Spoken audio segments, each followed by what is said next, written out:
Et tout de suite, itinéraire de Malcolm X, leader du mouvement noir américain, mort assassiné à 40 ans.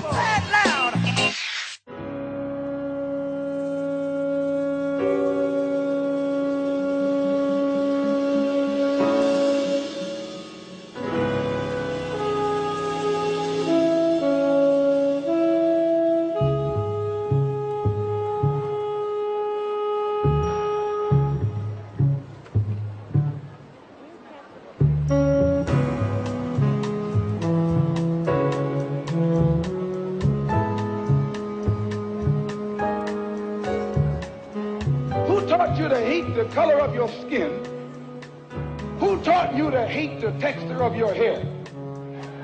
Who taught you to hate the shape of your nose and the shape of your lips? Who taught you to hate yourself from the top of your head to the soles of your feet? Who taught you to hate your own kind? Who taught you to hate the race that you belong to? So much so that you don't want to be around each other. No, before you come asking Mr. Muhammad, does he teach hate, you should ask yourself, who taught you to hate being what God gave you? La plupart d'entre nous, les Noirs, ou les nègres, comme ils nous appelaient, pensions être libres.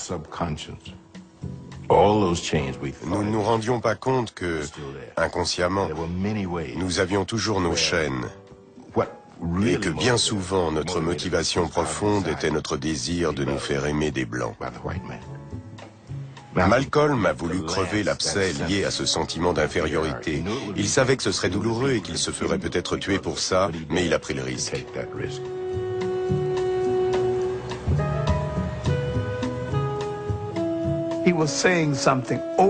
Ce qu'il disait dépassait largement ce que les autres leaders de l'époque pouvaient dire. Les autres suppliaient qu'on nous laisse entrer dans la maison de l'oppresseur. Malcolm, lui, nous disait de construire notre propre maison.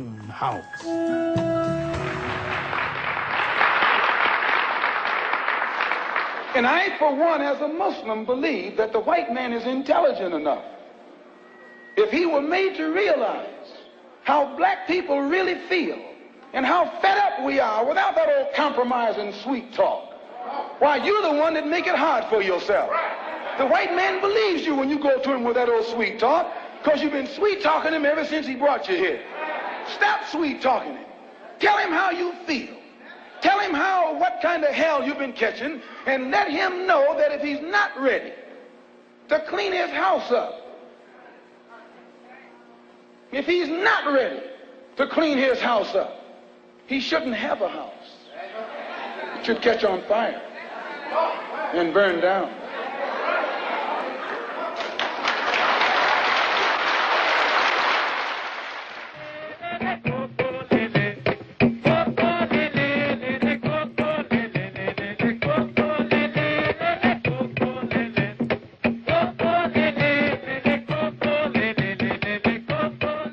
Pendant la majeure partie du XXe siècle, les rues de Harlem ont été le lieu où les Noirs célébraient leur culture et débattaient du problème de la question raciale en Amérique. C'est ici, au milieu des orateurs qui exprimaient les espoirs et la colère de la communauté noire, que Malcolm a parlé publiquement pour la première fois.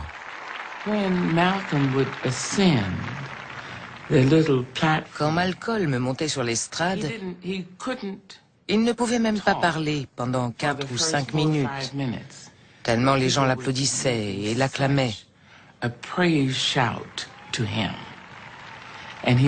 Alors il attendait, acceptant cette marque de respect avant de se mettre à parler. They call Mr. Muhammad a hate teacher because he makes your hate dope and alcohol. They call Mr. Muhammad a black supremacist because he teaches you and me not only that we're as good as the white man, but better than the white man. Yes, better than the white man. You are better than the white man. And that's not saying anything. That's not saying, you know where just to be equal with him. Who is he to be equal with? You look at his skin. You can't compare your skin with his skin. Why, your skin look like gold beside his skin. There was a time when we used to drool in the mouth over white people. We thought they were pretty because we were blind. We were dumb. We couldn't see them as they are. But since the Honorable Elijah Muhammad has come and taught us the religion of Islam, which has cleaned us up and made us so we can see for ourselves, now we can see that old pale thing to look exactly as he looked. Nothing but an old pale thing.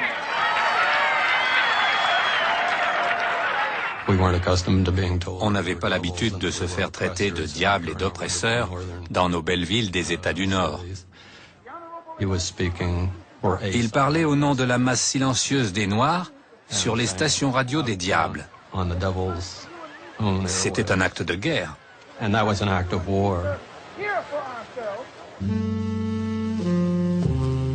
Pour faire passer son message à tous les Noirs américains, Malcolm puise dans sa propre expérience.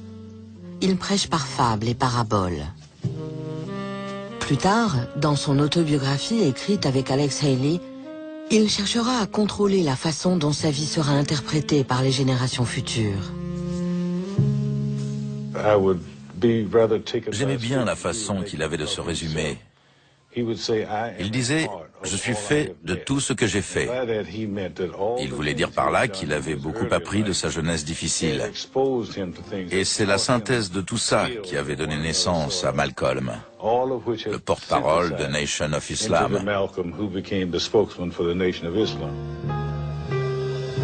You were born in Omaha, is that right? Yes, sir. And your family left Omaha when you were what, 1 year old? I imagine about a year old. And why did they leave Omaha? Well, to my understanding, the Ku Klux Klan burned down one of their homes in Omaha. They had a lot of Ku Klux This made your family feel very unhappy, I'm sure. Well, insecure, if not unhappy. So you must have a somewhat prejudiced point of view, a personally prejudiced point of view. In other words, you cannot look at this in a broad, academic sort of way, really, can you? I think that's incorrect, because despite the fact that that happened in Omaha, and then when we moved to Lansing, Michigan, our home was burned down again. In fact, my father was killed by the Ku Klux Klan. And despite all of that, no one was more thoroughly integrated with whites than I. No one has lived more so in the society of whites than I. On était les seuls enfants noirs du quartier. Derrière notre maison, il y avait un petit bois et les gamins blancs venaient s'amuser chez nous. Malcolm disait « Allez, on joue à Robin des Bois ». Et on filait tous là-bas. Malcolm était toujours Robin. Et tous les petits blancs suivaient le mouvement. Malcolm disait que des 7 enfants de Earl et Louise Little, il était le plus clair de peau. La raison en était, ajoutait-il, qu'un blanc avait violé sa grand-mère maternelle.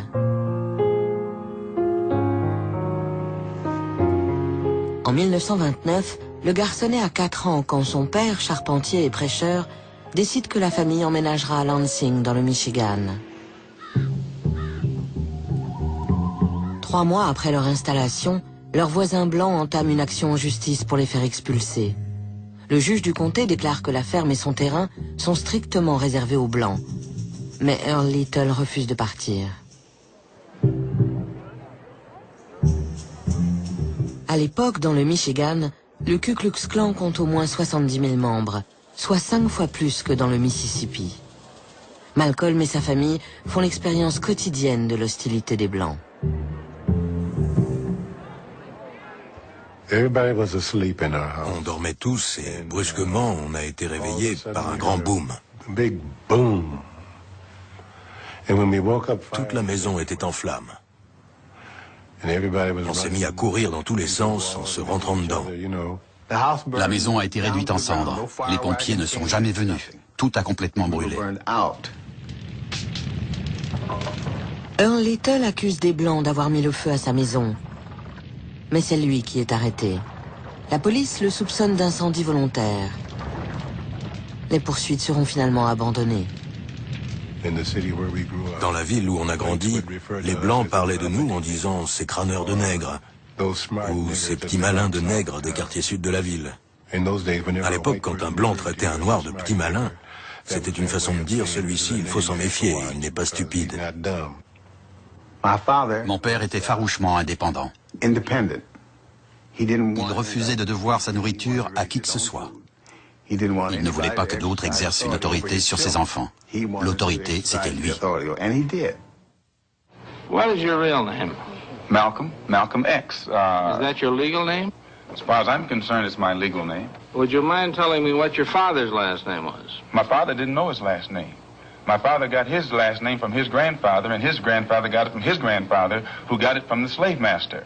The real names of our people were destroyed during slavery. Was there any line, any point in the genealogy of your family when you did have to use the last name, and if so, what was it? The last name of my forefathers was taken from them when they were brought to America and made slaves. And then the name of the slave master was given, which we refuse. We reject that name today. You mean you won't even tell me what your father's supposed last name was or gifted last name was? I never acknowledge it whatsoever.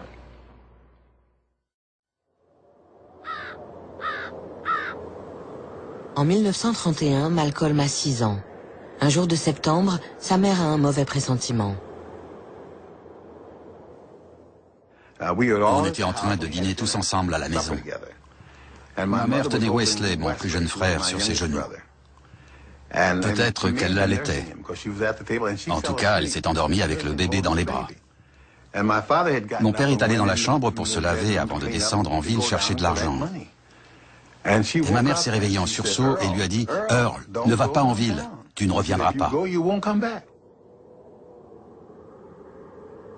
Ce même soir, vers 23 heures, on découvre le corps de Earl Little dans un quartier isolé en périphérie de Lansing. Il a été quasiment coupé en deux par les roues d'un tramway. Pour la police, il s'agit d'un décès accidentel. Ça n'a jamais été tiré au clair.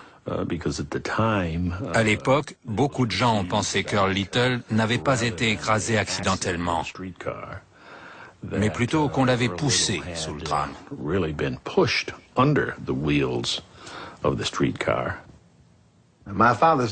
La mort de mon père a provoqué un bouleversement profond dans la famille. Il représentait l'autorité et la force. Grâce à lui, nous étions une famille organisée. Quand on sortait de l'école avec mes frères et mes sœurs, on filait tout droit à la maison pour travailler dans le jardin, nettoyer le poulailler. Le matin, on allait pomper de l'eau, ce genre de choses. Tout ça, c'était du temps de papa. Si on ne le faisait pas, on se prenait une fessée. Alors, on obéissait. Et puis, mon père a été tué. Et comme ma mère ne courait pas aussi vite que Malcolm et moi, on s'est mis à faire plein de choses qu'on n'aurait jamais osé faire avant. La discipline s'est relâchée. Pendant la crise de 1929, Louise Little a financièrement de plus en plus de mal à élever ses 7 enfants. C'est d'ailleurs une des choses qui l'ont brisée. Plus le temps passait, plus elle était usée.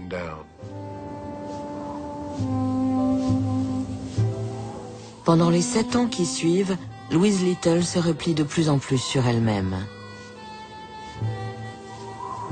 En 1938, 2 jours avant Noël, les médecins diagnostiquent une paranoïa et la font interner à l'hôpital de Kalamazoo. Elle y restera 26 ans.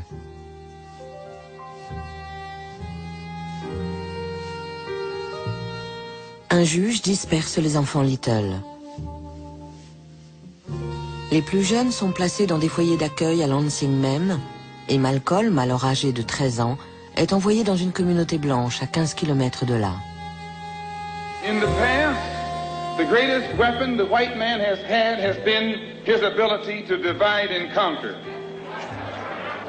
If I take my hand and slap you, you don't even feel it. It might sting you because these digits are separated. But all I have to do to put you back in your place is bring those digits together.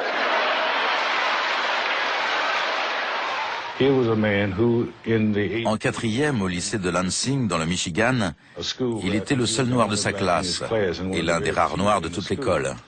Or, il n'avait que de très bonnes notes.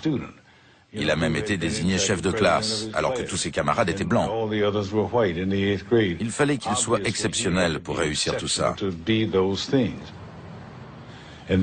Ensuite, il a quitté l'école pour partir à Roxbury, dans le Massachusetts, où il a découvert ce qu'on pourrait appeler le monde de l'arnaque.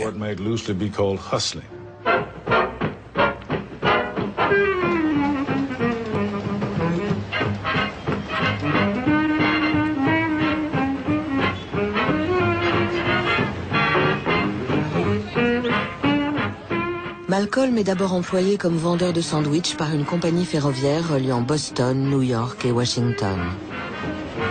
Puis, en 1942, il emménage à Harlem. À 17 ans, il commence à traîner dans le milieu des boîtes de nuit et des escrocs à la petite semaine. À cette époque, il disait « Je n'arriverai jamais à rien en étant portier, en vendant des sandwichs dans le train ou en cirant les chaussures. Ça ne mène nulle part. » On a raconté qu'il se prostituait. Il traînait dans la rue, mais il ne se prostituait pas. C'était un arnaqueur, un escroc. Quand les Blancs venaient à Harlem en quête de femmes noires, il leur arrangeait l'affaire. S'ils voulaient du whisky de contrebande ou de la drogue, il savait où en trouver. Il savait ce que ces hommes voulaient et où se le procurer. Il gagnait de l'argent en faisant l'intermédiaire. C'est comme ça qu'il a commencé.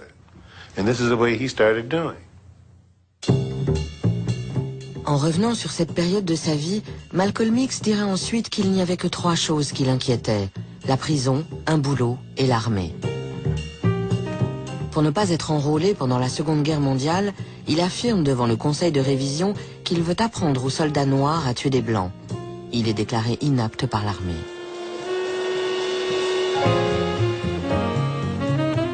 Mais le jeu, la drogue et la vie nocturne à Harlem coûtent cher. Il se fait arrêter 2 fois pour des délits mineurs. Quand il part pour Boston en 1945, il monte un gang qui cambriole les demeures de familles riches. Les autres membres sont Malcolm Jarvis, la petite amie blanche de ce dernier, et 2 autres femmes, blanches également. Une des filles savait que les propriétaires se trouvaient en Floride et que la maison était vide. On a pris des trucs de valeur que Malcolm est allé porter chez un prêteur sur gage parce qu'il avait besoin d'argent pour jouer. Mais au bout de 2 semaines, on s'est fait prendre parce qu'il a commis l'erreur d'aller récupérer une montre volée qui valait plus de $1000. Et là, il s'est fait arrêter par 3 policiers. Malcolm Little, Malcolm Jarvis et les 3 femmes sont accusés de cambriolage avec effraction. Le fait que des Noirs se soient associés à des femmes blanches est une circonstance aggravante. Les femmes déclarent que Malcolm Little les a obligées à participer au cambriolage. Les 2 hommes sont condamnés à la peine maximum, 8 à 10 ans dans une prison d'État.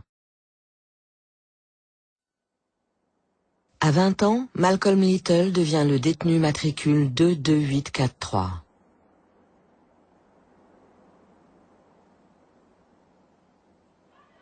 To have once been a criminal is no disgrace. To remain a criminal is the disgrace. I formerly was a criminal. I formerly was in prison. I'm not ashamed of that. You never can use that over my head.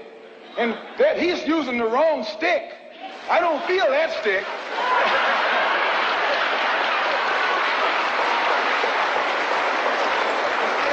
They charged Jesus with sedition. Didn't they do that? They said he was against Caesar. They said he was discriminating because he told his disciples, go not the way of the Gentiles, but rather go to the lost sheep. Go to the people who don't know who they are, who are lost from the knowledge of themselves, and who are strangers in a land that is not theirs. Go to those people. Go to the slaves. Go to the second-class citizens. Go to the ones who are suffering the brunt of Caesar's brutality. And if Jesus were here in America today, he wouldn't be going to the white man. The white man is the oppressor. He would be going to the oppressed. He would be going to the humble. He would be going to the lowly. He would be going to the rejected and the despised. He would be going to the so-called American Negro.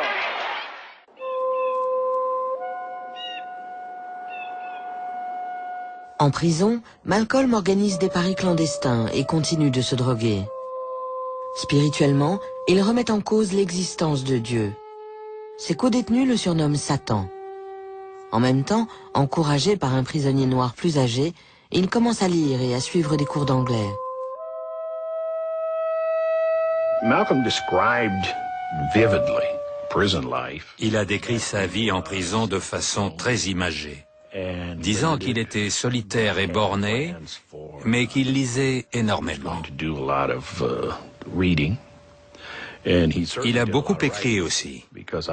Pendant un temps, il m'a écrit toutes les semaines. Pendant sa deuxième année en prison, ses frères et sœurs lui parlent dans leurs lettres de ce qu'ils appellent la religion naturelle de l'homme noir. Une religion qui enseigne que les Noirs sont les hommes originels, que Dieu est noir et porte le nom d'Allah. Il lui explique qu'ils ont rejoint le mouvement Nation of Islam et sont devenus des disciples de l'honorable Elijah Muhammad, le messager d'Allah. I think Islam is one of the greatest religions of all time for our people in America. The so-called American Negro have to be completely re-educated. And Islam gives him that qualification that he can feel proud and does not feel ashamed to be called a black man. Dans leurs lettres, les frères et sœurs de Malcolm lui disent également que les Noirs d'Amérique sont membres d'une tribu perdue qui sera bientôt délivrée de l'esclavage et que d'après Elijah Muhammad, les Blancs sont une race de diables dont la domination est sur le point de s'achever.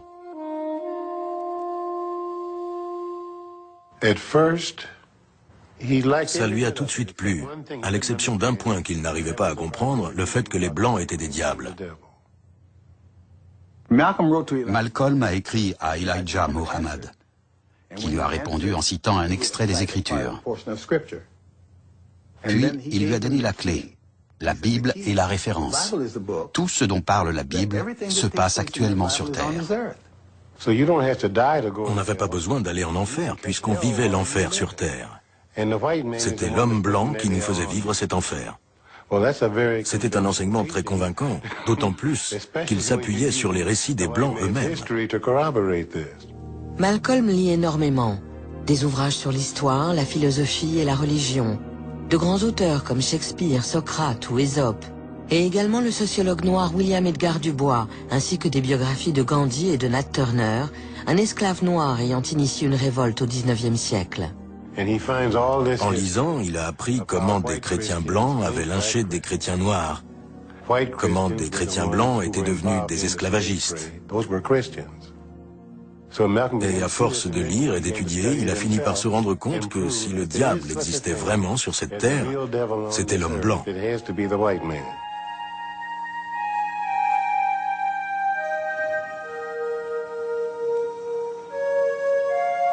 Elijah Muhammad lui écrit de se soumettre à Allah, mais Malcolm est réfractaire à toute idée de soumission. Il lui faudra une semaine entière avant d'accepter l'idée de s'incliner pour prier.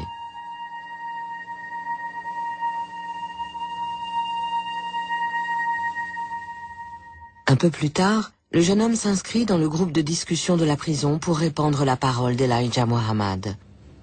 Il débat alors avec des universitaires venus de Harvard et du MIT. C'est à ce moment-là que son nom a commencé à circuler dans toute la population carcérale et que les détenus se sont mis à assister au débat, la plupart par curiosité, juste pour l'écouter parler. Le 7 août 1952, Malcolm est libéré après 6 ans et demi passés en détention. Un mois plus tard, il est accepté au sein de Nation of Islam. Malcolm Little devient alors Malcolm X.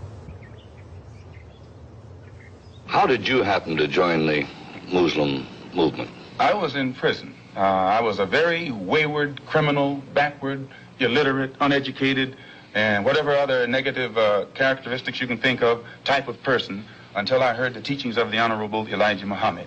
And because of the impact that it had upon me in giving me a desire to reform myself and rehabilitate myself for the first time in my life, and also being able to see the effect that it had upon others, this is what made me accept it. And I noticed that after being exposed to the religious teachings of the Honorable Elijah Muhammad, immediately it instilled within me such a high degree of racial pride and racial dignity that I wanted to be somebody, and I realized that I couldn't be anybody by begging the white man for what he had, but that I had to get out here and try and do something for myself or make something out of myself.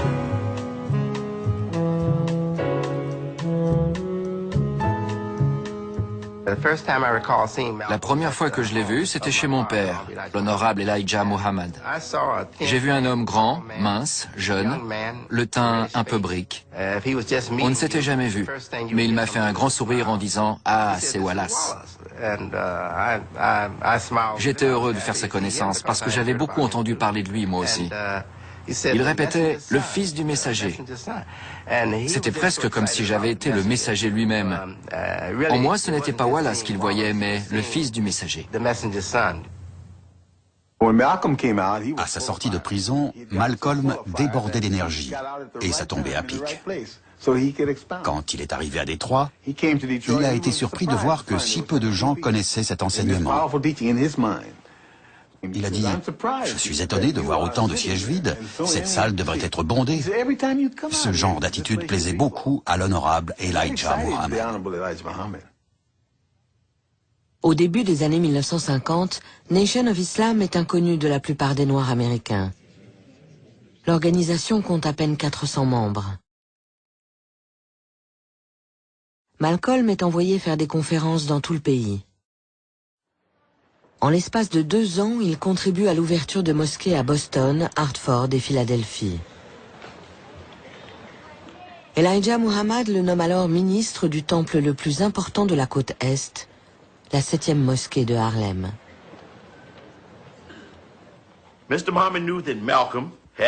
Monsieur Muhammad savait que Malcolm avait de l'expérience, qu'il connaissait New York et qu'il était l'homme de la situation par sa couleur de peau, sa taille, son éloquence et son maintien. Il faut prendre tout ça en compte quand on choisit un orateur. New York était une ville internationale, il fallait y envoyer le meilleur. C'est pour ça que M. Muhammad l'a choisi.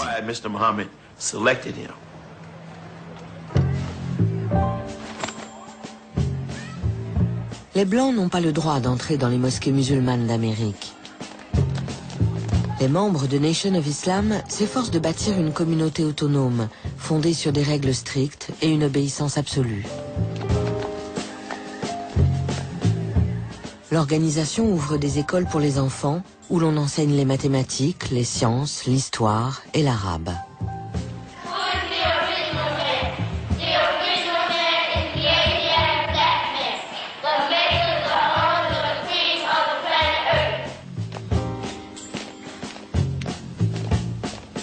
Les femmes étudient la nutrition, apprennent comment élever leurs enfants et s'occuper de leur mari.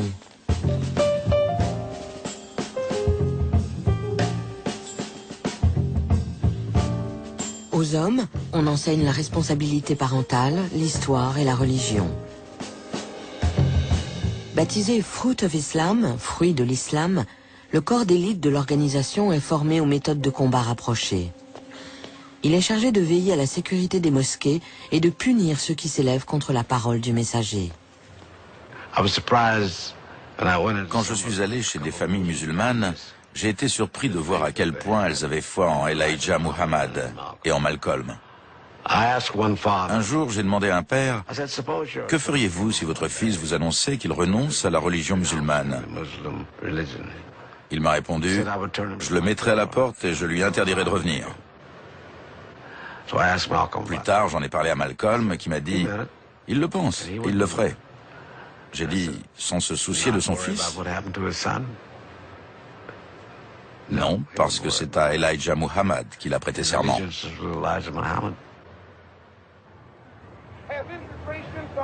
Pour faciliter l'expansion du mouvement, Malcolm fonde un journal baptisé Muhammad Parle et persuade d'autres journaux noirs de publier une chronique hebdomadaire du messager. Sa force, c'était qu'à partir du moment où il croyait en quelque chose, il y consacrait toute son énergie. Il était devenu un accro au travail, il trimait jour et nuit. À 32 ans, après avoir consacré 5 années de sa vie à Nation of Islam, Malcolm demande à Elijah Muhammad d'approuver son mariage avec sœur Betty Hicks, une jeune diplômée universitaire, membre de la 7e mosquée de Harlem. Dans les années qui suivent, les exigences de son ministère laissent peu de place à la vie de famille.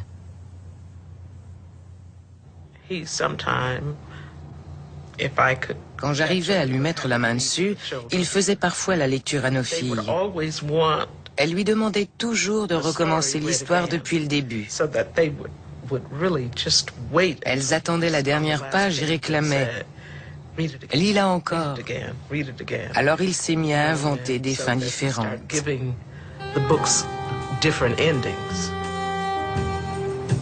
Malcolm fait désormais partie du premier cercle de Nation of Islam.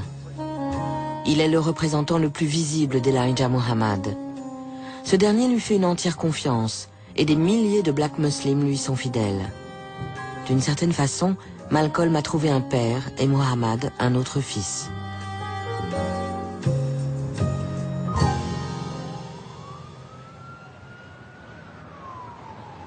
Une nuit d'avril 1957, un noir musulman est passé à tabac par des policiers new-yorkais. Souffrant d'une fracture du crâne, Johnson Hinton est enfermé dans une arrière-salle d'un commissariat de Harlem. Quand le bruit court qu'il est mourant, Malcolm fait descendre les Black Muslims dans la rue, où ils sont rejoints par d'autres habitants de Harlem.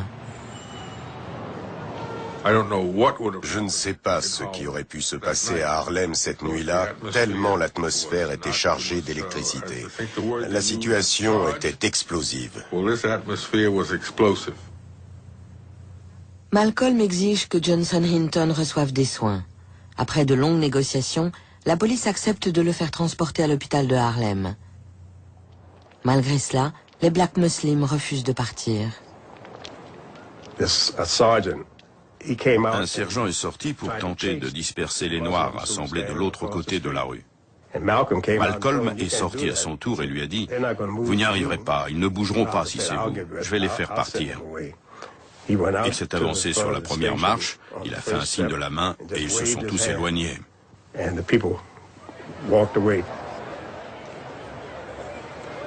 Un commissaire présent sur les lieux aura cette réflexion, c'est trop de pouvoir pour un seul homme. Malcolm porte plainte contre la municipalité et obtient les dédommagements les plus importants jamais payés par la ville.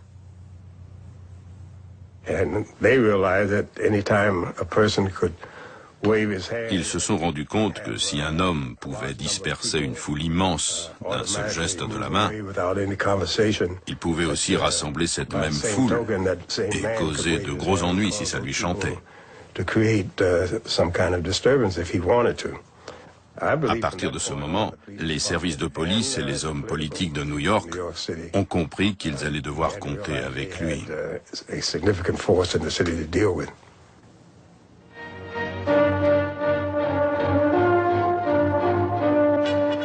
Good evening, I'm Mike Wallace.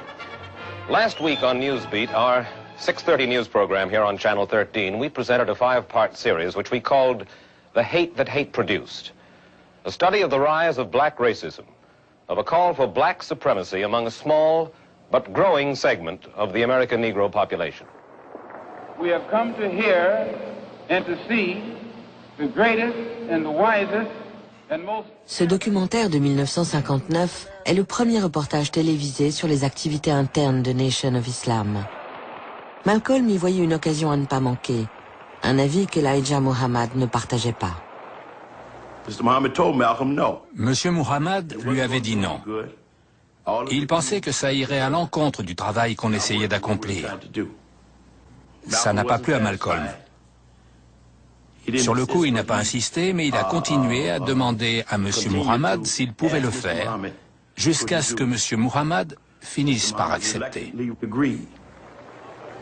I charge the white man with being the greatest liar on earth.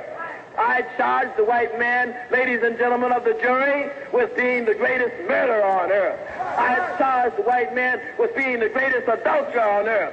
So therefore... Here was this auditorium. La salle était bondée.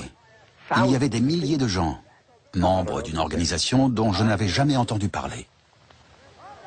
Au début, j'ai eu du mal à croire à tout ça. Et bien sûr, quand l'émission est passée, les New-Yorkais, car c'était une diffusion locale, n'en sont pas revenus. Ce mouvement, les Black Muslims, les Blancs New-Yorkais, n'en savaient absolument rien. Minister Malcolm X, as he addresses a non-Muslim audience. How could so few white people rule so many black people? This is the thing you should want to know. How could so few? The white man today will tell you that thousands of years ago, the black man in Africa was living in palaces. The black man in Africa was wearing silk. The black man in Africa was cooking and seasoning his food. The black man in Africa had mastered the arts and the sciences. He knew the course of the stars in the universe before the man up in Europe knew that the earth wasn't flat. Is that right or wrong? Si l'émission contribue à attirer de nouveaux convertis, les positions racistes de Nation of Islam choquent l'Amérique blanche et une grande partie de la communauté noire. Preaching of racial hatred and racial advantage and the bigotry involved is a bad thing whether it's colored or white. Now, for years the NAACP has been opposed to white extremists preaching hatred of Negro people, and we are equally opposed to Negro extremists preaching against white people simply for the sake of whiteness. Pour la plupart des partisans du mouvement des droits civiques, l'intégration est la meilleure façon de régler la question raciale en Amérique. De son côté, Malcolm prêche que les Noirs sont capables de résoudre leurs problèmes sans l'aide des Blancs. They're passing the basket through the crowd, and I think everybody standing here should put $1 in that basket. Don't you think you should? Sure, these are freedom dollars, brother. We're not asking you to give us some money to make us rich. We put up businesses. The Honorable Elijah Muhammad has set up more businesses than any black man in America. Grâce à son vaste réseau d'entreprises, Nation of Islam est devenu le plus grand empire commercial exclusivement noir des États-Unis. Au début des années 1960, Nation of Islam était à son apogée. On ouvrait des restaurants et des épiceries. Le journal Muhammad Parle rivalisait avec les autres journaux noirs. Malcolm passait très souvent à la télé. Et nous étions fiers de lui parce qu'il représentait parfaitement l'honorable Elijah Muhammad et Nation of Islam. Les membres de Fruit of Islam ne s'entraînaient plus seulement dans des petits locaux. On les voyait par centaines dans les rues de grandes villes comme Chicago, New York et Los Angeles.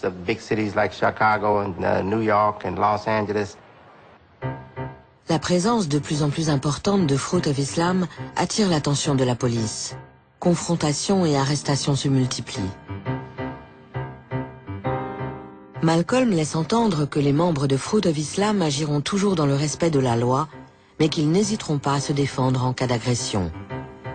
Dans toutes les villes américaines, les services de police sont bien décidés à contenir les Black Muslims. Un nouvel affrontement a lieu à Los Angeles au printemps 1962. 2 membres des Black Muslims qui livraient du linge sont contrôlés par des policiers. La situation dégénère et quelques heures plus tard, la police donne l'assaut à la mosquée. 8 hommes sont blessés par balles, 1 policier et 7 Black Muslims. Le secrétaire de la mosquée, Ronald Stokes, a été tué à bout portant. Je suis arrivé à la mosquée de Los Angeles après la fusillade. Les gens étaient consternés. Malcolm marchait de long en large et secouait la tête en répétant « Ils le paieront, ils le paieront ». This didn't come as a great surprise to us, the fact that they would resist our police officers and cause trouble, because we have been watching this group for a long time, and I think Chief Parker warned some time ago that we might have trouble with them. Le Los Angeles Times parle d'une émeute provoquée par des Black Muslims et d'une fusillade désordonnée. Pourtant, il n'a jamais été prouvé qu'aucun coup de feu ait été tiré par les Black Muslims. De son côté, Malcolm appelle les églises et les organisations de défense des droits civiques à former un front uni pour dénoncer les brutalités policières. Let us remember that we are not brutalized because we're Baptists. We're not brutalized because we're Methodists. We're not brutalized because we're Muslims. We're not brutalized because we're Catholics. We're brutalized because we are black people in America.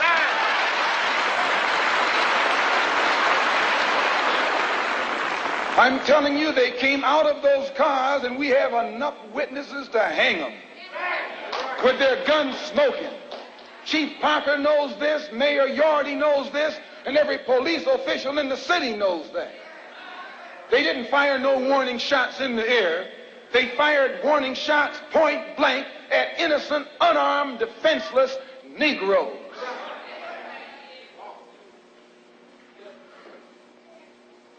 As I say, 2 of the brothers were shot in the back. Another was shot in the shoulder. Another was shot, 2 of them were shot, excuse the expression, through the penis.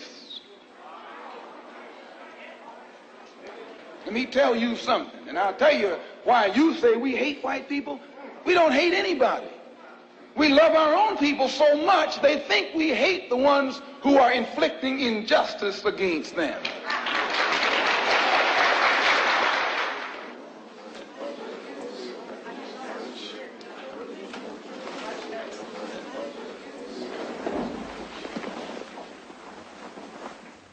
L'agent Donald Weiss, qui a abattu Ronald Stokes, déclare qu'il savait que celui-ci n'était pas armé, mais qu'il avait levé les mains d'une façon menaçante.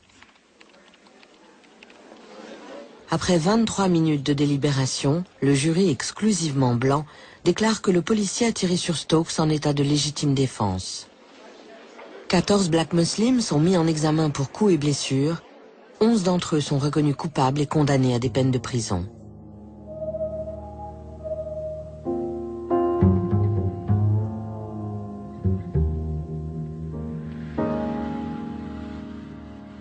Les événements de la mosquée de Los Angeles font ressortir les divergences croissantes entre Malcolm X et Elijah Muhammad.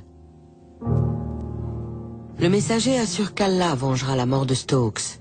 Malcolm, lui, demande justice devant un tribunal. If it were possible for them to get a fair trial, there would be no necessity for a trial at all. These are the victims of police bullets. And you don't take the victim in court as a criminal, you take the one who shot the victim in court. And it is the police who should be on trial here in Los Angeles. Pour Malcolm, ce n'était plus Dieu qui allait nous débarrasser des Blancs. Il était de plus en plus convaincu qu'il fallait les traduire en justice pour établir leur culpabilité, conformément à la loi de ce pays. Ce n'était pas notre conception des choses. Nous pensions que nous étions un peuple divin et que nous serions un jour délivrés et investis de l'autorité par Allah. Pour éviter d'autres confrontations avec les autorités de Los Angeles, Elijah Muhammad convoque Malcolm à une réunion chez lui, à Chicago. Elijah Muhammad lui a dit très fermement, « Si tu avais réagi de la bonne façon, si tu avais davantage foi en Allah, Ronald Stokes serait encore en vie. » Il lui a vraiment fait la leçon. Malcolm n'a rien répondu. Il l'a juste écouté.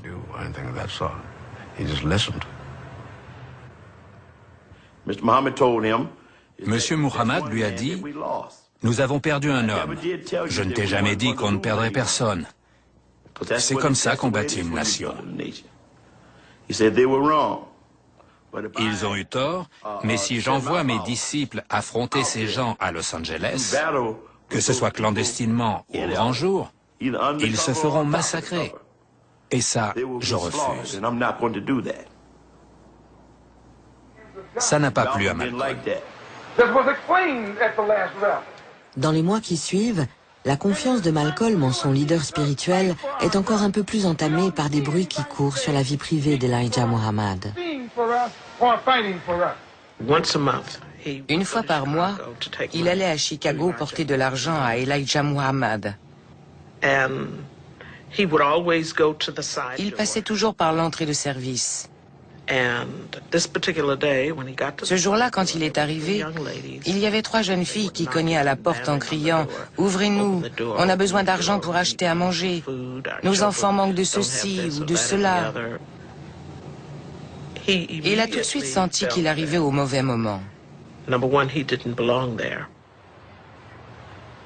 Pendant longtemps, il a refusé d'écouter les rumeurs qui prétendaient qu'Elijah Muhammad avait eu 8 enfants avec 6 de ses secrétaires. Cette fois, il décide de poser la question au fils du messager. Je lui ai répondu, oui, je suis au courant. Parfois, on voit les choses, mais on refuse de les admettre. Alors, on les rejette de son esprit. Je sais que mon père a eu des relations avec ses secrétaires parce que j'ai vu leurs enfants. Je l'ai vu avec des enfants et je suis sûr d'avoir compris que c'était les siens. Mais je n'ai jamais voulu l'accepter consciemment. Je n'ai jamais voulu le reconnaître. Jamais. It gives me great pleasure and an honor and a privilege at this time to introduce to you and present to you the messenger of Allah, your and my beloved leader and teacher, the most honorable and humble Elijah Muhammad. En public, les 2 hommes semblent toujours aussi proches. En privé, la foi a cédé la place aux soupçons. Une relation que les problèmes de santé d'Elijah Muhammad viennent encore compliquer. La popularité de Malcolm allait croissant. M. Muhammad était malade. Il souffrait de bronchite chronique et ne participait plus aux grands meetings qu'une fois ou 2 par an. Le reste du temps, c'était Malcolm qui se déplaçait.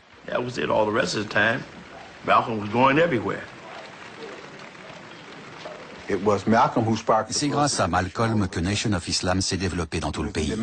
Personne ne demandait à Elijah Muhammad de s'exprimer. C'était Malcolm qui le voulait. Naturellement, Malcolm s'est engagé encore plus à fond dans la lutte pour les droits civiques. Et s'est mis à tenir le discours qu'on attendait davantage d'un défenseur des droits civiques que d'un disciple de l'honorable Elijah Muhammad.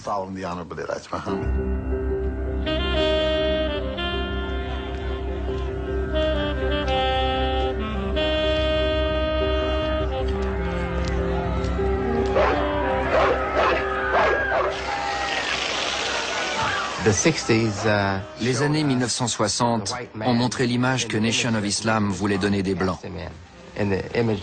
Celle d'individus violents qui lâchaient leurs chiens sur les manifestants et les dispersaient à coups de lance à incendie. Tout ça a confirmé les accusations de l'organisation contre les Blancs.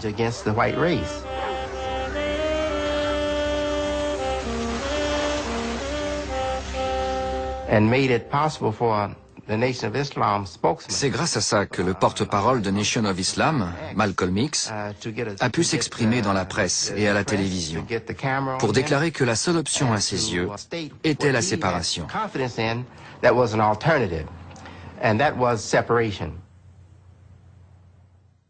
As Muslims, we believe that separation is the best way and the only sensible way, not integration. But on the other hand, when we see our people being brutalized by white bigots, white racists, we think that they are foolish to allow themselves to be beaten and brutalized and do nothing whatsoever to protect themselves. If a dog is biting a black man, the black man should kill the dog. Whether the dog is a police dog, a hound dog, or any kind of dog. If a dog is fixed on a black man, when that black man is doing nothing but trying to take advantage of what the government says is supposed to be his, then that black man should kill that dog or any two-legged dog who fixed the dog on him.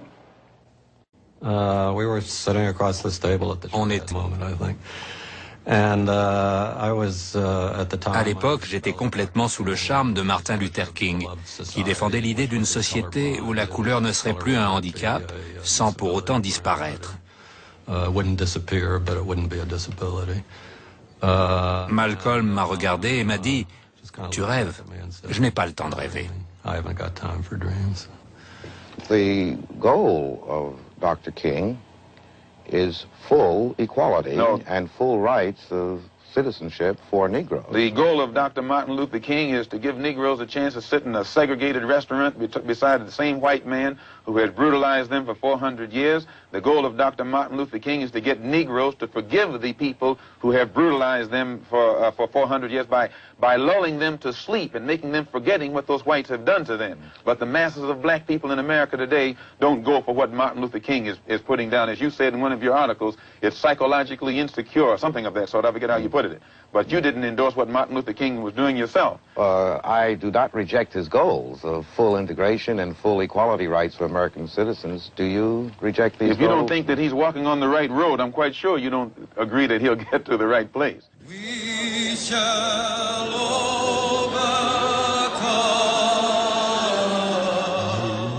En août 1963, 250 000 Américains se rassemblent pour la Grande Marche sur Washington, conduite par Martin Luther King.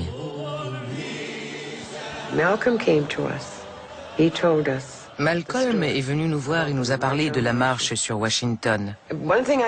S'il y a une chose qu'on peut dire de lui, c'est qu'il argumentait toujours ses propos. Il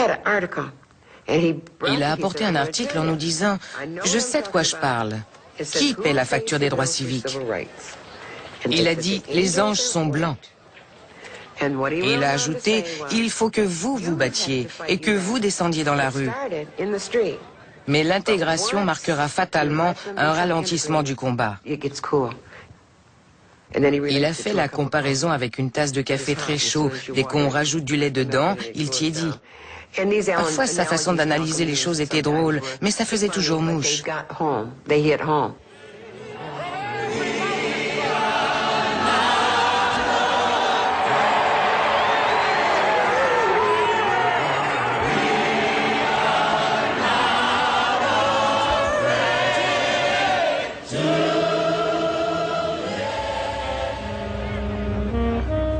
19 jours après la grande manifestation à Washington, une bombe explose dans une église baptiste de Birmingham, en Alabama. 20 personnes sont blessées et 4 fillettes sont tuées.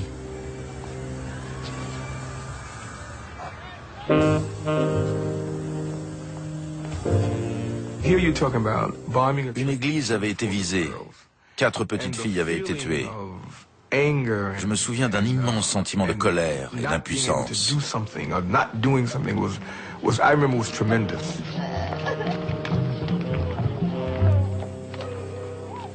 One white man named Lincoln supposedly fought the Civil War to solve the race problem, and the problem is still here. Then another white man named Kennedy came along running for president and told Negroes what all he was going to do for them if they voted for him, and they voted for him, 80%. He's been in office now for 3 years, and the problem is still here. When police dogs were biting black women and black children and black babies in Birmingham, Alabama, that Kennedy talked about what he couldn't do because no federal law had been violated.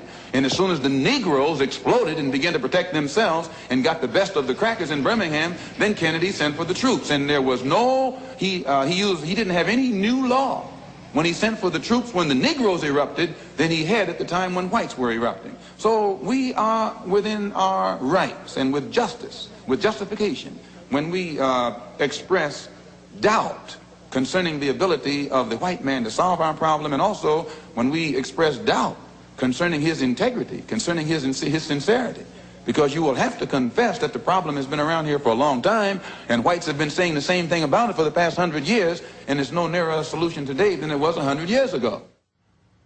After a while, we began to notice. La famille d'Elijah Muhammad a commencé à manifester des signes de mécontentement. From Elijah Muhammad's family. De temps en temps, les gens laissaient échapper de petites remarques qui montraient que l'ascension de Malcolm les dérangeait. Tout le monde le reconnaissait comme le porte-parole du mouvement. C'était bien, mais en même temps, il récoltait toute la publicité et l'attention des médias. Il n'y en avait que pour Malcolm X. On entendait de moins en moins le nom d'Elijah Muhammad. Malcolm est convaincu qu'il saura faire taire les jalousies au sein du mouvement. Mais en novembre 1963, les tensions entre le messager et lui atteignent leur point culminant. On était en train de boire un café dans un restaurant quand on est venu prévenir le capitaine Joseph que sa femme était au téléphone. Il s'est levé pour prendre l'appel. Quand il est revenu, il était manifestement bouleversé.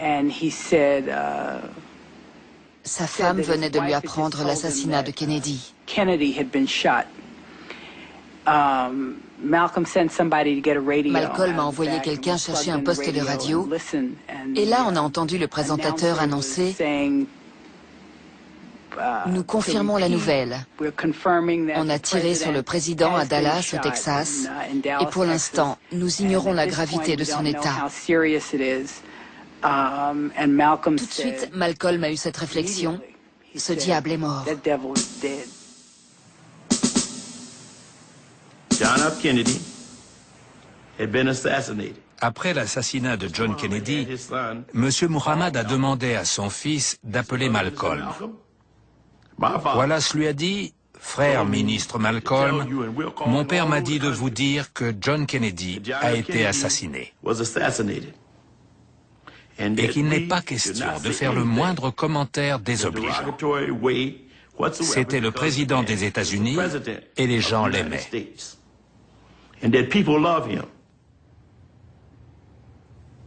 Les Black Muslims ont prévu de tenir un meeting au Manhattan Center à New York. Le jour dit, Elijah Muhammad appelle Malcolm et le somme de ne pas évoquer la mort du président.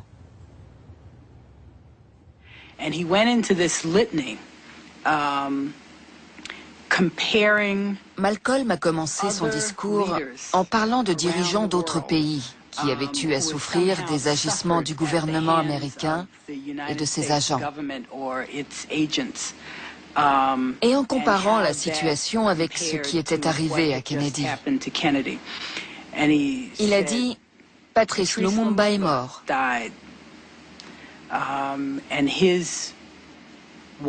Aujourd'hui, sa femme est veuve, son peuple n'a plus de chef, et le gouvernement américain est en partie responsable.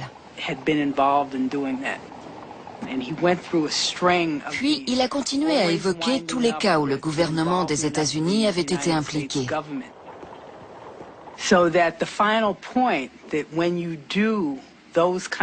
En conclusion, il a déclaré que lorsqu'on génère ce genre de situation dans le monde, les choses finissent fatalement par vous revenir en pleine figure. This statement is from Messenger Elijah Muhammad, the leader of the Muslims in America. Minister Malcolm Shabazz, addressing a public meeting at Manhattan Center in New York City on Sunday, December the 1st, did not speak for the Muslims when he made comments on the death of the President, John F. Kennedy. He was speaking for himself and not Muslims in general. And Minister Malcolm has been suspended from public speaking for the time being. Alors que Nation of Islam pleure officiellement le président assassiné, ses dirigeants annoncent que Malcolm X est interdit de parole pendant 90 jours. Il ne prononcera aucun discours et n'aura aucun contact avec la presse. Isolé et épuisé, Malcolm accepte une invitation à Miami, où le jeune boxeur poids lourd Cassius Clay s'entraîne en vue du match de championnat contre Sonny Liston.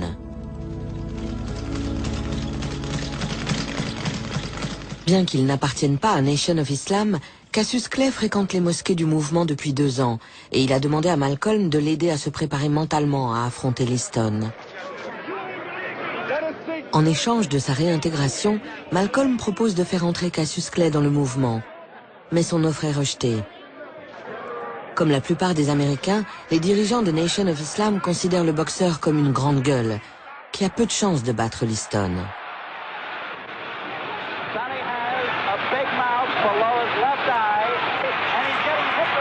Malcolm assiste au combat. Cassius Clay épuise littéralement son adversaire. Au début du 7e round, Liston est si mal en point qu'il est incapable de quitter son coin. Cassius Clay devient le nouveau champion du monde des poids lourds. Give us that poetry on number 7.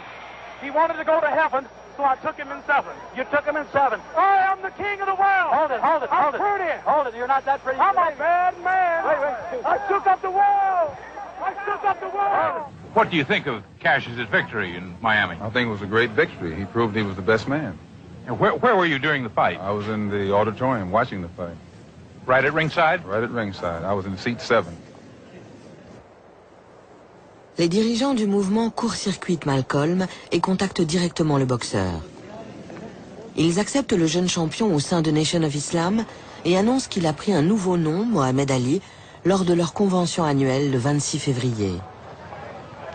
Malcolm n'a pas été invité. C'est son ancien protégé, le ministre de Boston, Louis Hicks, qui présente à sa place l'honorable Elijah Muhammad.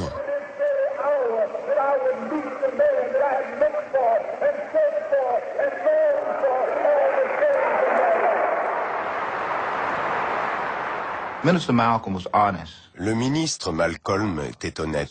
Il se consacrait à l'amélioration des conditions de vie des Afro-Américains.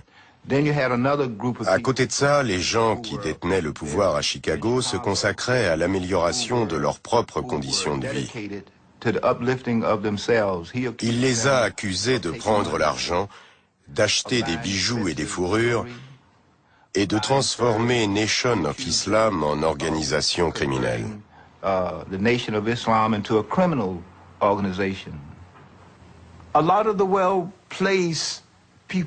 Beaucoup de gens haut placés au sein du mouvement avaient été formés ou convertis par Malcolm.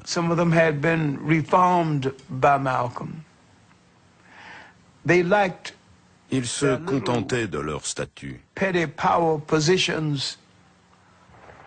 D'autres n'aspiraient qu'à une chose, devenir le numéro 1. Si Elijah Muhammad mourait et que Malcolm prenait la tête du mouvement, il y avait des chances pour qu'il commence par faire le ménage et par chasser les marchands du temple. C'est pour ça que certains voulaient se débarrasser de lui avant la mort du vieil homme.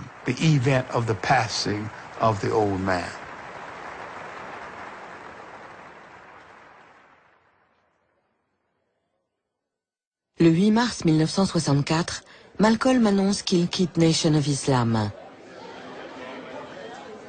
Il fonde une nouvelle organisation baptisée Muslim Mosque Incorporated, ouverte à tous ceux qui désireront le suivre. Il n'ignore pas que la création d'un mouvement rival sera perçue comme un défi à l'autorité d'Elijah Muhammad. Malcolm était certainement le fils préféré de Harlem et de ses habitants. Les gens voulaient entendre sa version de l'histoire. Elijah Muhammad était un portrait accroché au mur, quelqu'un dont on citait le nom mais qu'on ne connaissait pas. Harlem connaissait Malcolm et lui est resté fidèle, bien après la scission. You and I have to be right there breathing down their throat. Every time they look over their shoulder, we want them to see us. We want to make them pass the strongest civil rights bill they've ever passed. Because we know even after they pass it, they can't enforce it. In order to do this, we're starting a voters registration drive. We have to get everybody in Harlem registered, not as Democrats or Republicans, but registered as independents. If you don't have the sense of responsibility to get registered, we'll move you out of town. Malcolm est partisan de mesures plus agressives pour que les Noirs obtiennent un pouvoir politique plus important et prennent entièrement le contrôle de leur communauté. It's going to be the ballot or the bullet. D'autres groupes ethniques venaient s'installer chez nous. Ils étaient propriétaires des magasins, ils dirigeaient les écoles et les supermarchés, les cinémas. Presque tout ce qui générait des bénéfices au sein de la communauté était aux mains de gens qui n'en faisaient pas partie. My personal economic philosophy is also black nationalism, which means that the black man should have a hand in controlling the economy of the so-called Negro community. He should be developing the type of knowledge that will enable him to own and operate the businesses and thereby be able to create employment for his own people, for his own kind. And the social philosophy also is black nationalism, which means that instead of the black man trying to force himself into the society of the white man, we should be trying to eliminate from our own society the ills and the defects and make ourselves likable and sociable among our own kind. Le succès croissant du nouveau mouvement de Malcolm dérange les fidèles d'Elijah Muhammad. Dans l'islam, traiter quelqu'un d'hypocrite n'est pas du tout la même chose que chez les chrétiens ou dans la vie courante. Dans l'islam, quand on vous accuse d'être un hypocrite, vous pouvez y laisser la vie.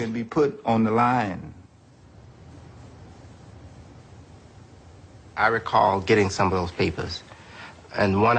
me souviens avoir vu dans un journal un article illustré par un des saints où on voyait Malcolm avec des cornes.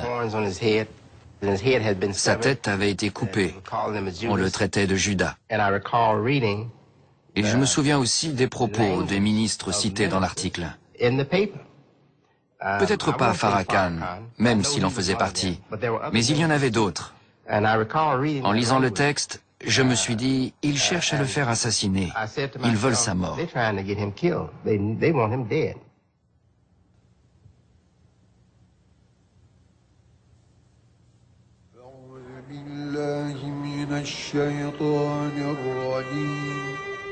En avril 1964, Malcolm se rend en Arabie Saoudite. Depuis quelque temps, il étudie l'islam orthodoxe. Il arrive à Jeddah sur la route du Hajj, le pèlerinage que tout musulman doit accomplir une fois dans sa vie.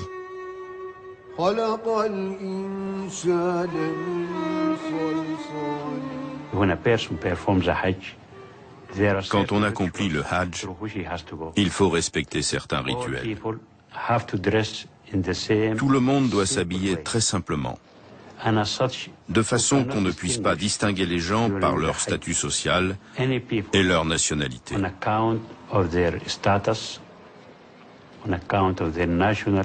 C'est une manifestation de fraternité humaine.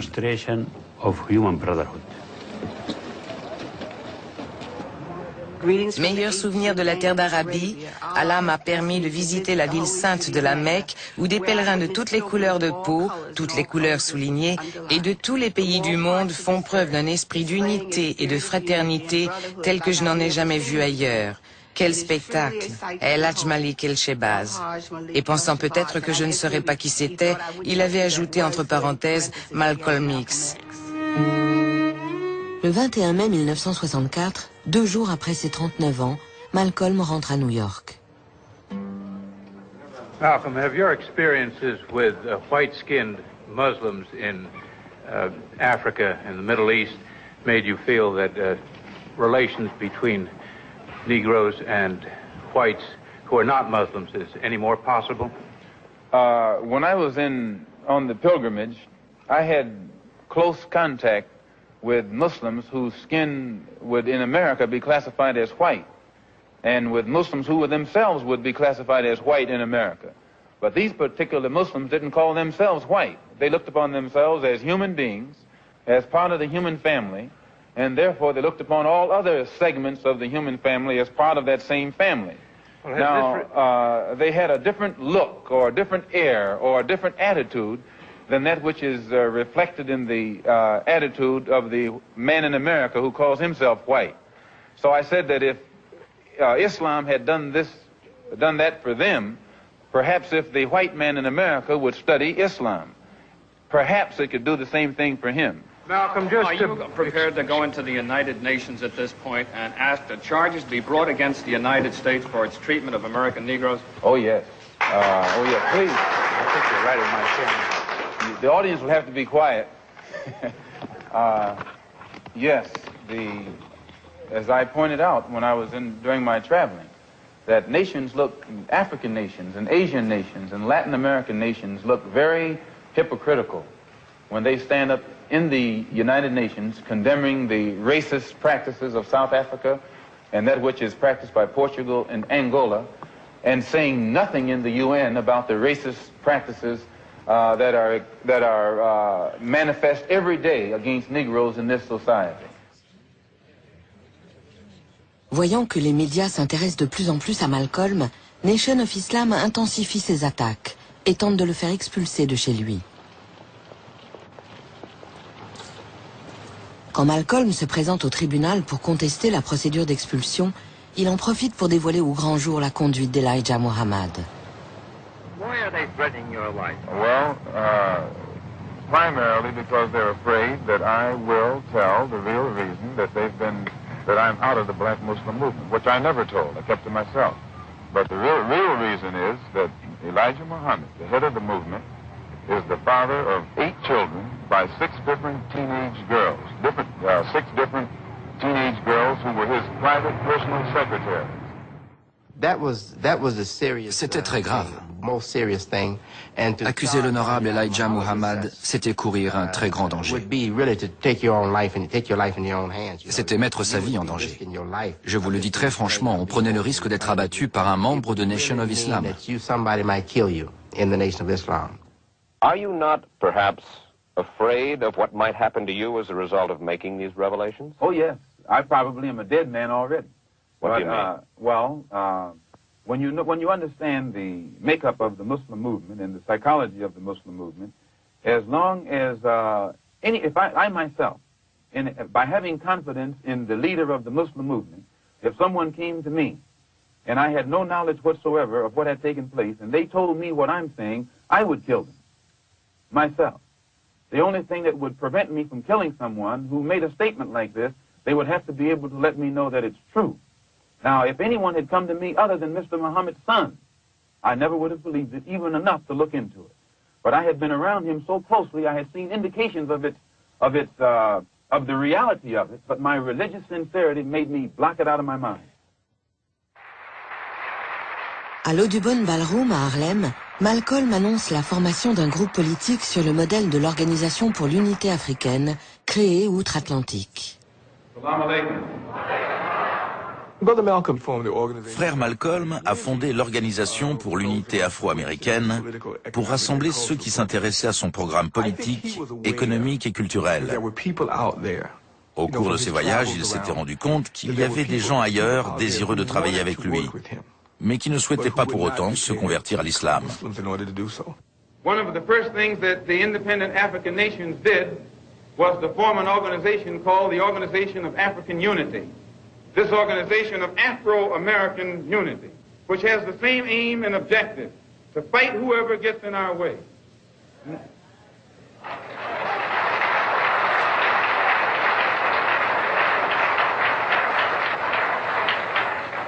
To bring about the complete independence of people of African descent here in the Western Hemisphere, and first here in the United States, and bring about the freedom of these people by any means necessary.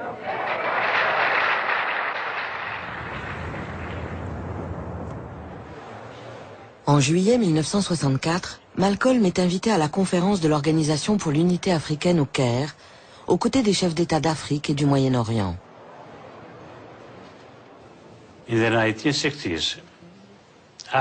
Dans les années 1960, les Africains se méfiaient beaucoup de la politique étrangère des Américains en Afrique, parce qu'à cette époque, malheureusement, elle soutenait les politiques coloniales de pays comme la Belgique.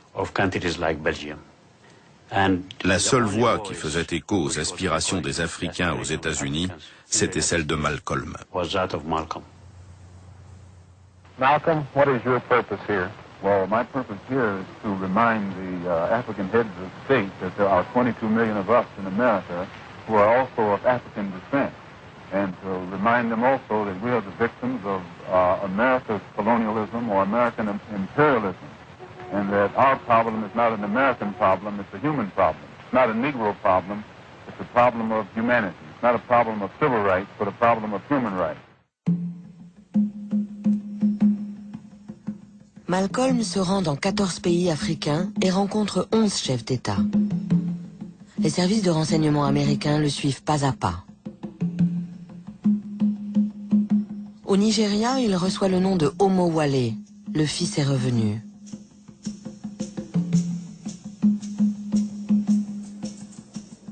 Il rentre aux États-Unis fin novembre 1964 et en décembre, il se rend en Angleterre pour un débat à l'Oxford Union Society.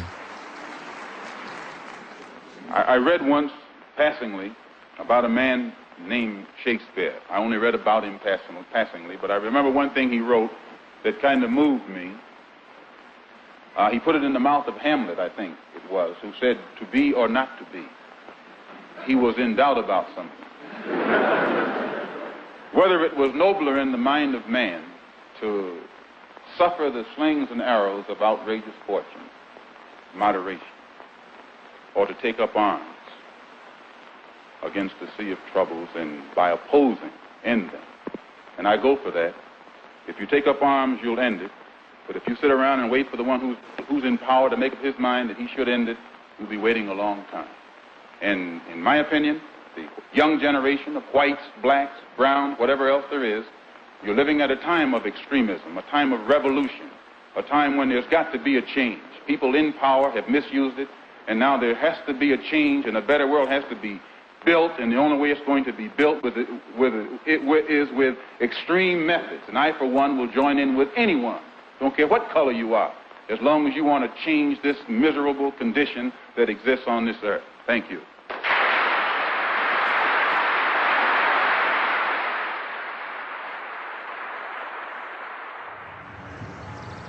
Bien décidé à soutenir un front noir uni, Malcolm accepte l'invitation du comité de coordination non violent des étudiants à venir s'exprimer à Selma, en Alabama.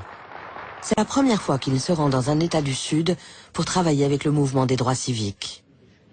And I think that the people in this part of the world would do well to listen to Dr. Martin Luther King and give him what he's asking for and give it to him fast before some other factions come along and try to do it another way.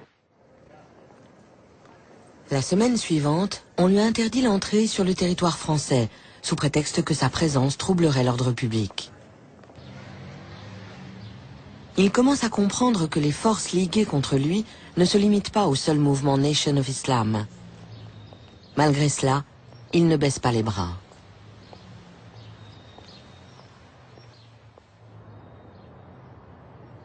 La nuit où il rentre de sa tournée européenne, sa maison est incendiée. Malcolm, sa femme enceinte et leurs 4 petites filles en ressortent indemnes.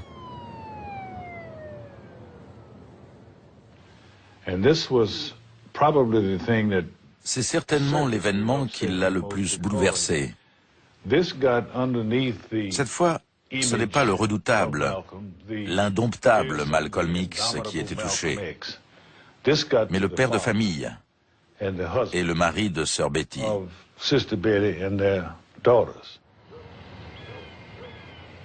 Had you had any threats, anything like this? Had any threats? That's all I get is threats. I get not less than 6 or 7 threatening phone calls every day. J'ai été surpris d'apprendre que la maison avait été incendiée, mais pas que c'était un coup des Black Muslims. Je connaissais leur manière de se battre. Dans ce cas précis, personne n'aurait pu faire ça sans l'accord de Youssouf Shah. C'était impossible. C'était forcément un coup des Black Muslims de New York. Nation of Islam accuse Malcolm d'avoir mis le feu à sa propre maison plutôt que de se plier à la décision d'expulsion du tribunal. Plus tard dans la journée, le capitaine Joseph, le représentant du mouvement, se rend sur les lieux. Qui a incendié la maison? Je ne sais pas. Je sais juste qu'elle a brûlé. Malcolm connaissait les responsables? Je ne sais pas. Il n'a jamais rien dit. S'il les connaissait, il aurait dû porter plainte.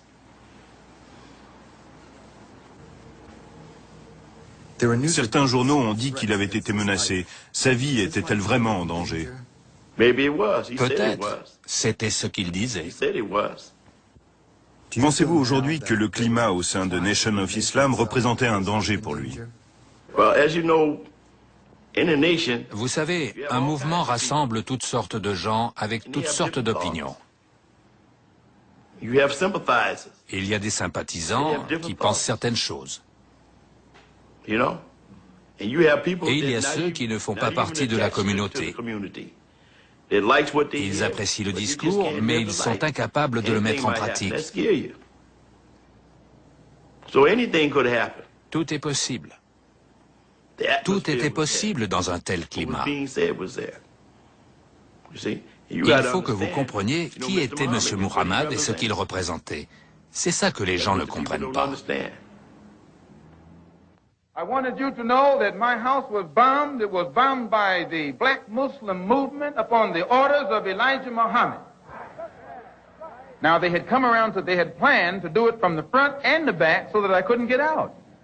And the fire hit the window, and it woke up my second oldest baby. But the fire burned on the outside of the house. But had that one gone through that window, it would have fallen on a 6-year-old girl, a 4-year-old girl, and a 2-year-old girl. And I'm going to tell you, if it had done it, I'd taken my rifle and gone after anybody in sight. I would not wait. And I say that because of this. The police know the criminal operation of the black Muslim movement because they have thoroughly infiltrated. The only thing that I regret in all of this is that two black groups have to fight and kill each other off. Elijah Muhammad could stop the whole thing tomorrow, just by raising his hand. Really, he could. He could stop the whole thing by raising his hand. But he won't. He doesn't love black people.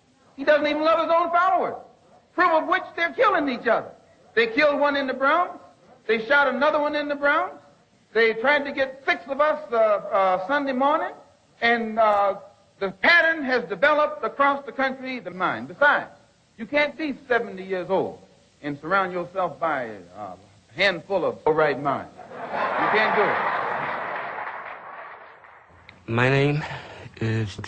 J'avais été chargé par la police de New York d'infiltrer l'organisation de Malcolm et de dresser une liste de ses membres et des éventuelles armes qu'il possédait. Names, weapons if any. Je m'appelle Gene Roberts. J'assistais aux réunions et de temps en temps, je faisais partie du service d'ordre.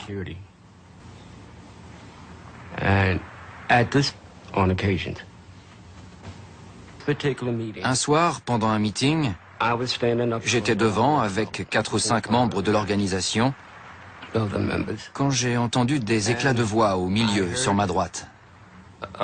Commotion in the middle to my right.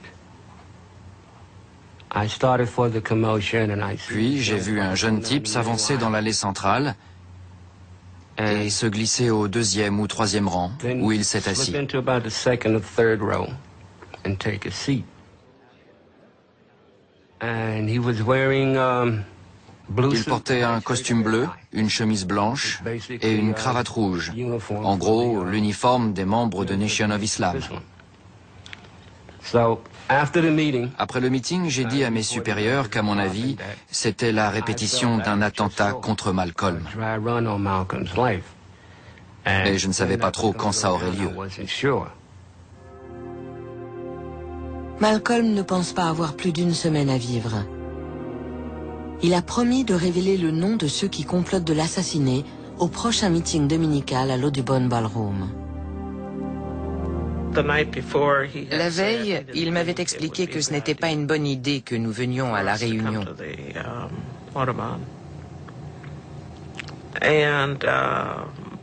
Mais le jour même, il m'a appelé pour me dire qu'on pouvait venir. J'étais toute contente parce qu'on ne s'était pas vu depuis 24 heures.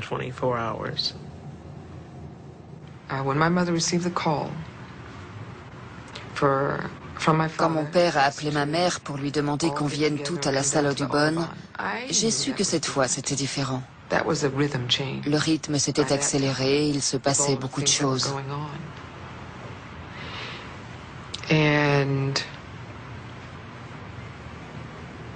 En même temps, c'était toute une aventure de se préparer et d'aller voir papa. On est arrivé à la salle. Il était en retard. On s'est installé dans une loge sur le devant, à droite de la scène.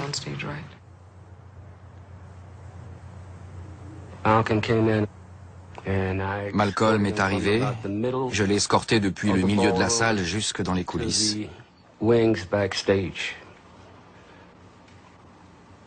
En arrivant, j'avais remarqué qu'il y avait déjà plusieurs personnes.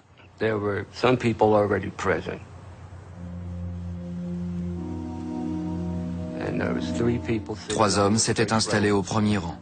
Ils étaient assis et lisaient le journal. Personne ne leur prêtait attention. Malcolm était toujours dans les coulisses. Puis Benjamin Goodman est monté sur scène et a ouvert le meeting.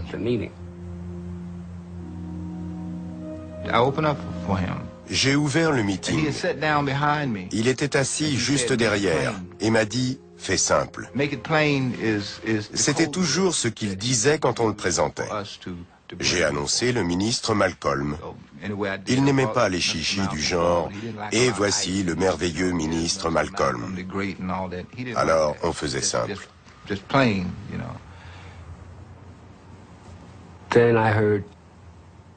À ce moment-là, j'ai entendu de nombreux coups de feu. J'ai levé les yeux. Les 3 hommes assis au premier rang sont passés de la droite à la gauche de Malcolm en lui tirant dessus.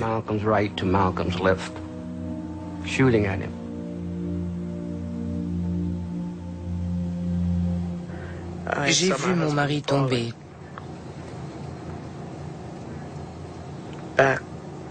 Tomber en arrière. Il ne s'est pas effondré, il est tombé tout droit. J'ai complètement oublié les enfants. Je me suis précipitée vers lui. J'étais face aux assassins. Je les ai vus se lever et tuer mon père.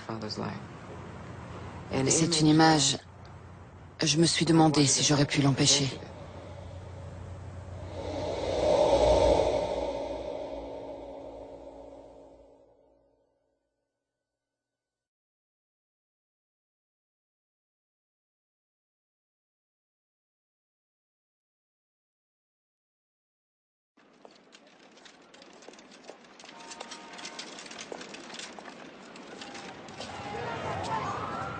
Trois membres de Nation of Islam sont arrêtés et condamnés pour assassinat.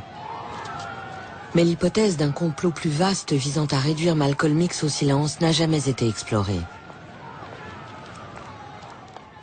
Malcolm X said that the black Muslims were trying to kill him, and he was going to name those he thought would commit the crime yesterday before he was shot. Would you comment on that? I don't know. I don't have any knowledge of anyone trying to kill Malcolm.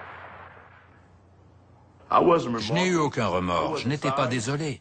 Désolé de quoi? Comme l'a dit M. Muhammad, il prêchait la violence, il est mort de façon violente. C'était un hypocrite.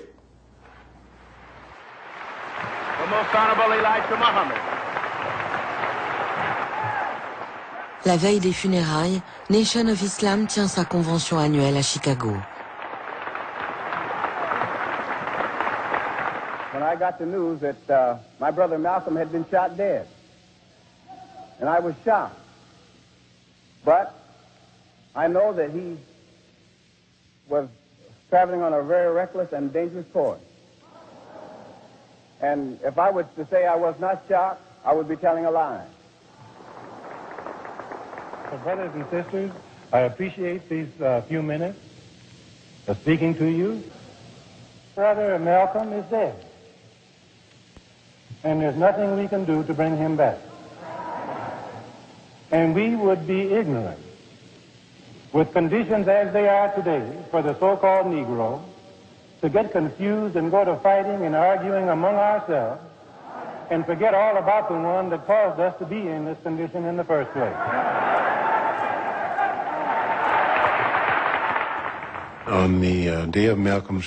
Le jour de l'enterrement, je suis resté dans une chambre d'hôtel avec mon frère Philbert. On a regardé la cérémonie à la télévision.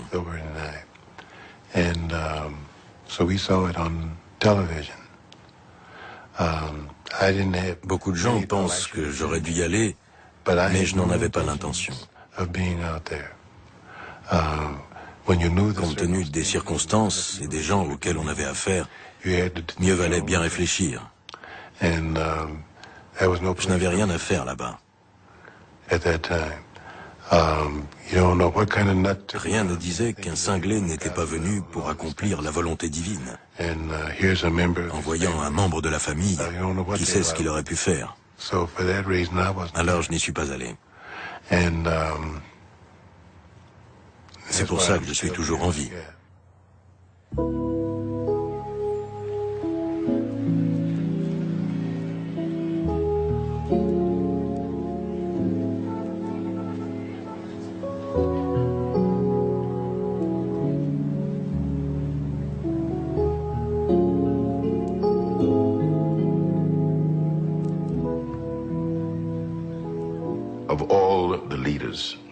De tous les leaders que j'ai connus, admirés, côtoyés et suivis, c'est lui dont j'ai été le plus proche. J'ai eu le sentiment de perdre un fils. Alors j'aimerais que mes enfants et les générations futures connaissent cet aspect essentiel de Malcolm X. Il a incarné notre virilité. C'était notre prince noir en armure étincelante, qui n'a pas hésité à mourir pour nous parce qu'il nous aimait. J'ai pensé qu'en lui rendant hommage, on saluait ce qu'il y avait de meilleur en nous.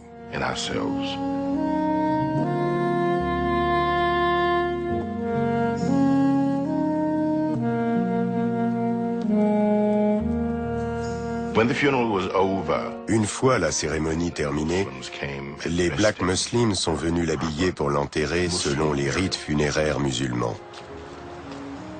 Puis nous sommes tous allés au cimetière. Les fossoyeurs étaient sur place avec leurs pelles, mais parmi nos frères noirs, certains ont dit non. C'est nous qui allons creuser la tombe et couvrir notre frère de terre. À cet instant précis, j'ai été fier d'être noir. And I was proud at that moment to be black.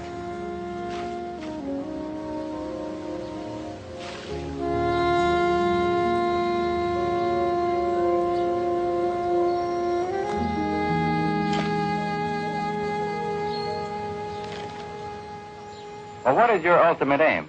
The only way the problem can be solved. First, the white man and the black man have to be able to sit down at the same table. The white man has to feel free to speak his mind without hurting the feelings of that Negro.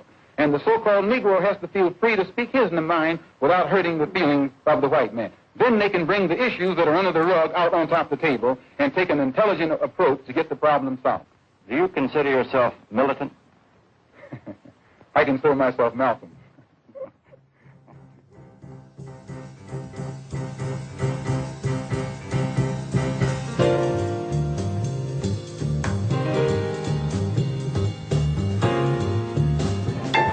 La semaine prochaine, nous entendrons les témoignages de kamikazes japonais, épargnés malgré eux par le destin. Un sacrifice avorté, pas toujours simple à assumer.